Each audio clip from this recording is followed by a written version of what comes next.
On the Throttle is at Miller Motorsports Park in the shadow of the snow-capped Wasatch Mountains. It's on a beautiful late spring day, and we are here because it is the United States Grand Prix Racers Union round number 3 using the East Course, specifically the Moto Liberty RS Taichi 250 event. USGPRU would like to thank its sponsors Honda and Moriwaki, makers of the MD 250H. It'll be raced at Indianapolis Grand Prix.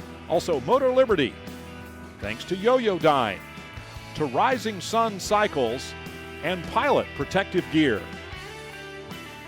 The riders are gritting up, and we'll have a couple of onboard looks, but first let's meet a husband and wife racing team.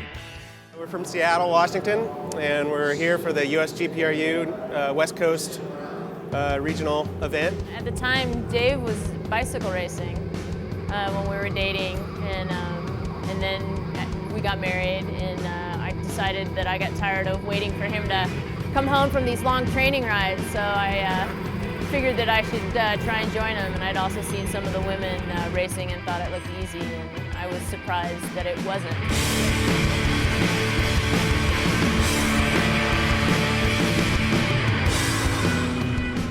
And then just from the love of the two wheels, he got into motorcycles.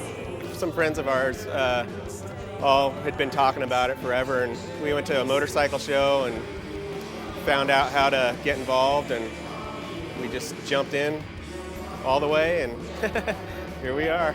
We started out with two-strokes, just kind of stumbled upon it. I was going to actually do a vintage bike, and Dave was going to do like a CBR 600 when we first took the novice class, and saw actually some TZ 125s for sale, and talked to a guy named Bruce Lynn, who's the guru of two-strokes. And he talked us out of it. He said that the TZs were too finicky for beginners. And so then we just happened to, that weekend as we were leaving, see some Honda RS 125s that were for sale. And we initially went to just go get one for him because I wasn't convinced at that point. But the guy, he advertised he was selling both of them because he successfully completed his first marriage and had to liquidate. It was such a great deal, we ended up buying them both because we figured we could get parts for his, but kind of then as we were working on them, I'm kind of mechanically inclined and just started, enjoying working on them, and then figured out, well, we could both run them, and it just kind of snowballed from there. About the second year, I saw one for sale, and for whatever reason decided I needed it. 250 is obviously faster, and it's not as nimble. You got to be very aggressive on the 125 in the cornering, and same with the 250, but it's a little more forgiving. We usually do a full series of our local club, Washington Motorcycle Road Racing Association, and they have, depending on the season, anywhere from 6 to 8 events. And then, what was it, 2003? I don't know, Dave just started racing with the GPRU.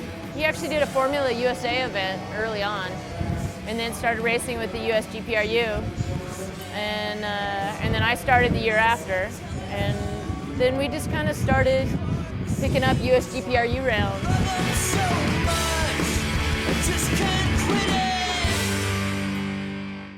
Picking up the action in the Moto Liberty RS Taichi 250 race on lap number 2. Kevin Winter is coming up on pole sitter Vince Roleri, whose bike seems to have been slowing down a little bit, certainly opening the door for Winter to make this pass for the lead.